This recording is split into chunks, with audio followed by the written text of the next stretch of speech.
नमस्कार मित्रांनो, स्वागत आहे आपल्या मोटिवेशनल चॅनलवर। मित्रांनो, भारताच्या स्वातंत्र्य दिनाशी संबंधित काही ऐतिहासिक आणि अद्भुत गोष्टी आहेत ज्या तुम्हाला माहिती नाहीत, त्या आपण आज या व्हिडिओत पाहणार आहोत। मित्रांनो, तत्पूर्वी काही प्रश्न देशभक्तीपर आपल्यासाठी। आज आपल्याला आपल्या स्वातंत्र्याच्या महत्त्वाची जाणीव आहे का? आपण त्यासाठी काही विशेष करत आहोत का? आपल्या स्वातंत्र्याच्या दिवशीच्या या अद्भुत गोष्टींनी आपल्याला काही शिकवले आहे का? आपल्याला आपल्या भविष्यात कोणते पाऊल उचलायला प्रेरित केले आहे का? आपल्या स्वातंत्र्य सैनिकांनी केलेल्या बलिदानाचा सन्मान करण्यासाठी आपण आपल्या जीवनात कोणते बदल करू शकतो? आपण आपल्या पुढील पिढीला स्वातंत्र्य दिनाचे महत्त्व आणि त्याची अद्भुत गोष्टी कशा प्रकारे सांगणार आहोत। आपण आपल्या देशासाठी आणखी कोणते योगदान देऊ शकतो जेणेकरून आपला भारत अधिक सशक्त आणि समृद्ध होईल। मित्रांनो, काही महत्त्वाचे मुद्दे सांगणार आहे जे आपल्याला माहीत नाहीत। तत्पूर्वी आपण जर चॅनलवर नवीन असाल तर चॅनलला सबस्क्राईब करायला विसरू नका।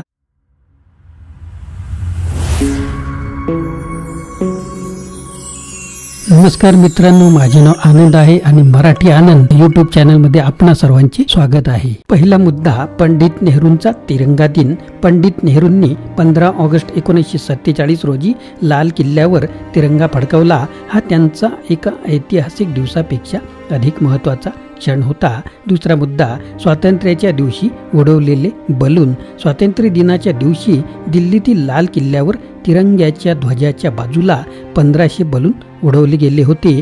तिसरा मुद्दा, प्रारंभातल्या ध्वजाचा रंग।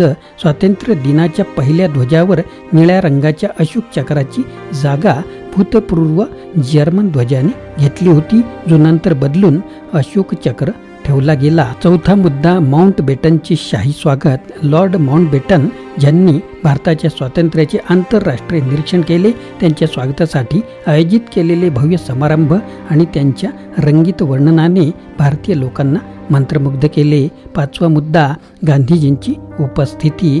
गांधीजी स्वातंत्र्य दिनाच्या समारंभात उपस्थित नव्हते, कारण त्यांनी स्वातंत्र्य दिनाच्या दिवशी भारताच्या स्वतंत्रतेच्या आनंदासह मुलींच्या शिक्षणाची गंगाजल करण्याचे आदेश दिले। सहावा मुद्दा, प्रथम जनरल असेंब्ली। स्वातंत्र्य दिनाच्या दिवशी भारतीय जनरल असेंब्लीचे प्रथम बैठकीचे आयोजन झाले, ज्यात भारतीय लोकशाहीच्या नावाची चर्चा आणि पायाभूत नियमांची चर्चा झाली। राष्ट्रीय ध्वजाचे पहिले मान्यवर कोण? तर भारताच्या स्वातंत्र्य दिनाच्या ध्वजाच्या मान्यवर एका पद्धतीने लोकांना अति उत्सुकता होतीच। तिरंग्याचा ध्वज नव्हता फडकवला, कारण ध्वजाचे मानक आदर्शतः निर्धारित केले गेले होते। आठवा मुद्दा, स्वातंत्र्याच्या प्रतीकाचा समारंभ। स्वातंत्र्य दिनाच्या दिवशी जिवंत असलेल्या भारताच्या प्राचीन प्रतीकांचा समारंभ करण्यात आला, ज्यामुळे लोकांचे मनोबल वाढले। नववा मुद्दा, भव्य ध्वजाची निर्मिती। भारतीय स्वातंत्र्य दिनाच्या निमित्ताने भारतीय ध्वजाची निर्मिती व संकलन विविध प्रांतात मोठ्या प्रमाणात झाले। दहावा मुद्दा, विविध धर्मियांचा सहभाग। स्वातंत्र्य दिनाच्या समारोहात विविध धर्मीय समुदायांच्या प्रतिनिधींनी सहभाग घेतला, ज्यामुळे विविधतेचा उत्सव साजरा झाला। अकरावा मुद्दा होता, भारतीय रेटो मोरल नायकाचे भव्य स्वागत। स्वातंत्र्य दिनाच्या दिवशी भारतीय रेटो मोरल नायकांचा भव्य स्वागत करण्यात आले, ज्यामुळे त्यांचे योगदान मानले गेले। 12वा मुद्दा, प्रथम भारतीय राष्ट्रपती। 15 ऑगस्ट 1947 रोजी भारतीय स्वातंत्र्य दिनाच्या सोहळ्यात प्रथम भारतीय राष्ट्रपती यांनी सुद्धा भाषण दिले होते। 13वा मुद्दा, प्रथम भारतीय ध्वजाची खरी गाथा। स्वातंत्र्य दिनाच्या ध्वजाचा इतिहास आणि त्याचे राष्ट्रीय महत्त्व थेट भारतीय संस्कृतीला जोडले गेले। 14वा मुद्दा, असैनिक आणि सैनिकांची भव्य फेरी। स्वातंत्र्य दिनाच्या दिवशी असैनिक आणि सैनिकांची भव्य फेरी घेण्यात आली, ज्यामध्ये सर्व सैनिकांनी एकत्रितपणे परेड केली। 15वा मुद्दा, नवीन संविधानाचा स्वीकार। स्वातंत्र्य दिनाच्या निमित्ताने भारतीय संविधानाचा स्वीकार व समारंभ करण्यात आलेला होता। 16वा मुद्दा, भारतीय सरकारी अधिकाऱ्यांचा समारंभ। स्वातंत्र्य दिनाच्या दिवशी भारतीय सरकारी अधिकाऱ्यांचा समारंभ आयोजित करण्यात आला, ज्यात त्यांनी आपल्या कामकाजाचा आढावा घेतला। 17वा मुद्दा, स्वातंत्र्याच्या दिवशी ध्वज फडकवण्याच्या परंपरा। स्वातंत्र्य दिनाच्या दिवशी विविध सरकारी आणि शैक्षणिक संस्थांमध्ये ध्वज फडकवण्याची परंपरा स्थापित करण्यात आली। उभारली. 18वा मुद्दा स्वातंत्र्याच्या दिवशी प्रतिष्ठानांची उभारणी. स्वातंत्र्य दिनाच्या दिवशी प्रतिष्ठानांची उभारणी व विविध सामाजिक कार्याचा प्रारंभ करण्यात आला.